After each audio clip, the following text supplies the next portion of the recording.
Most NBA fans can agree that Tyson Chandler never met his full potential. The former NBA center played for some of the best teams in the association, such as the Dallas Mavericks, Phoenix Suns, and Los Angeles Lakers.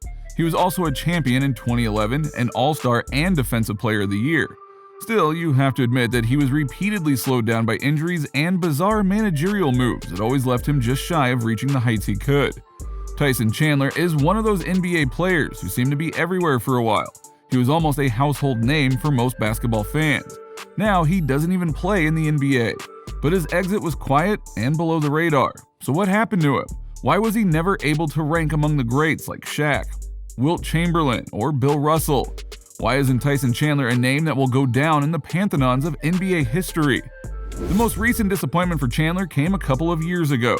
After a 3-year stint with the Phoenix Suns, Chandler bounced around the association before unceremoniously retiring from the NBA. There was no jersey retirement, no speech after his last game. In fact, his final season with the Suns was disappointing to put it best. He battled through a neck injury for most of the season and only played a total of 46 games. However, he had some star moments in that time, like the night he secured 14 rebounds against the Pacers, and when he became only the 40th player in NBA history to reach 10,000 boards for his career. Those are stats that should have been raising Chandler's worth.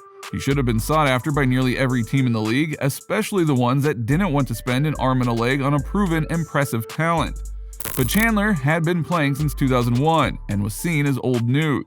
Even though he was seemingly recovering from his injury, the Suns couldn't care less.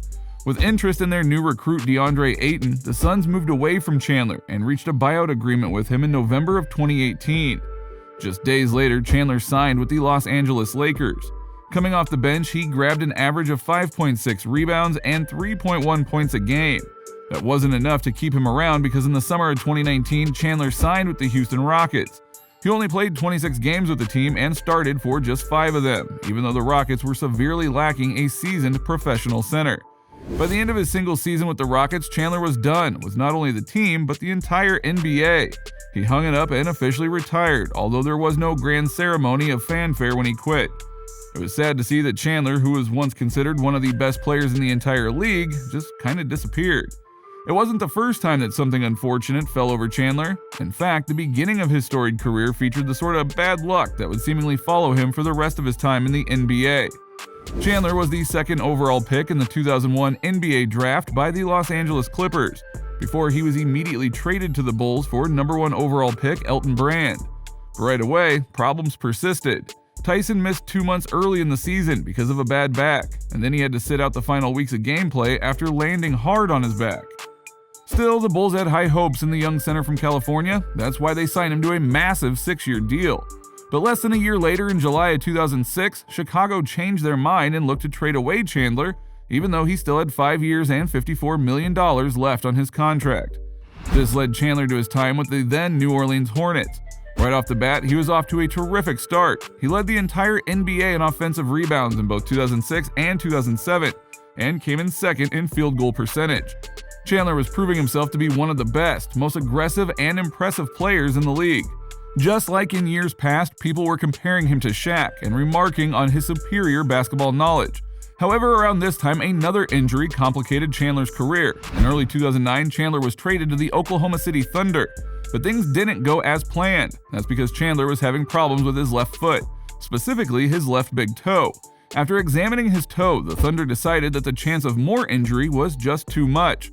So the entire trade package was rejected and Chandler returned to the Hornets with his tail between his legs. The following season, bad luck persisted, and he only played 45 games due to problems with his left foot and toe and ankle. And at that time, some people feared that Chandler would never find a team to call his home for good. It seemed that injuries were starting to create a troubling pattern for the younger player. However, his luck changed when he was traded to the Dallas Mavericks in 2010. There, he began playing with legends such as Jason Terry, Jason Kidd, and Dirk Nowitzki. Chandler played with intensity and toughness that made a huge welcome difference for the team. Many said he was an enormous part of the team's unparalleled success that season. In the end, he was awarded a spot on the NBA All-Defensive Second Team, and Dallas made it all the way to the finals against the Miami Heat. The Mavs went on to beat the Heat in 6 games, and Chandler got his first and only championship ring. Along with his teammate, Chandler was king at the top of the mountain and one of the most celebrated players in all of the league. During that offseason, Chandler was also one of the hottest free agents on the market. Teams like the Houston Rockets and Golden State Warriors wanted to take a run at landing the big man. Reports said that Chandler wanted to stay put with his championship team in Dallas, but owner Mark Cuban had his sights set on landing players such as Dwight Howard or Deron Williams. So the team offered Tyson a paltry 2-year contract, and when Chandler wanted more, Cuban sent him packing, along with J.J. Barea and Deshaun Stevenson, in favor of adding Vince Carter, Delonte West, and Lamar Odom. Cuban was called out for this move. To this day, experts speculate that if Dallas' team stayed intact, they would have a huge chance at back-to-back titles. Once again, bad luck struck down Chandler like a bolt of lightning. Instead, Tyson Chandler was shipped out to the New York Knicks on a 4-year contract. He instantly became a major part of the team's lineup, improving the Knicks' defense and helping them finish 5th in defensive efficiency in 2011-2012. That season, Chandler was forcing Mark Cuban to eat crow as he achieved a league-high 67.9% field goal percentage. That is the 3rd highest in league history, behind only Wilt Chamberlain's 72.7 in 72 and 68.3 in 66. So tell me again why Chandler isn't talked about like one of the greats of all time? Chandler stuck with the Knicks for a few more seasons, but once again, injury and bad luck reemerged. He suffered a debilitating injury in the 2013-2014 season and then was hit with a double whammy of a knee injury and upper respiratory illness. He played in just 55 games that year. Tyson took a chance on the Mavs when he joined them again in 2014, once again teaming up with Dirk, JJ, and coach Rick Carlisle. Chandler was in fine form. For 75 games, he averaged a double-double with 10.3 points, 11.5 rebounds. But his second run with the Mavs wasn't a long-lasting one. Just one season later, he moved to the Phoenix Suns. Almost immediately, he suffered a right hamstring injury and began missing games. When he was healthy, Chandler performed like the pro he was. He even grabbed 15-plus rebounds for 7 consecutive games in January of 2016. Yet the injuries tragically kept coming. He tried to push through a neck injury in 2017, but he couldn't shake it and continually missed games, eventually sitting out for 36 of them and missing the final month of the season. His final seasons in the league weren't even seasons at all. They were more like half seasons at best. He hardly played and rarely ever started. He quietly exited the Suns in 2018 and then floated around on the Lakers and Rockets, rarely showing signs of the player he used to be. There was still greatness inside of him, but he was sidelined by coaches who didn't believe in him, and injuries that just wouldn't go away. As his career came to a close, Tyson Chandler was mostly forgotten, even though statistically he is one of the best big men to ever do it. Thankfully, Chandler still has some people who know his worth and are continually rooting him on.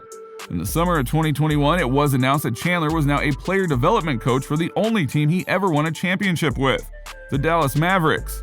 Maybe he'll have better luck as a coach than he did as a player. So what do you think about Tyson Chandler? Did you follow his career closely and marvel at his abilities? Were you heartbroken every time an injury took him out of the game? Do you agree that he's really one of the most powerful and impressive centers ever?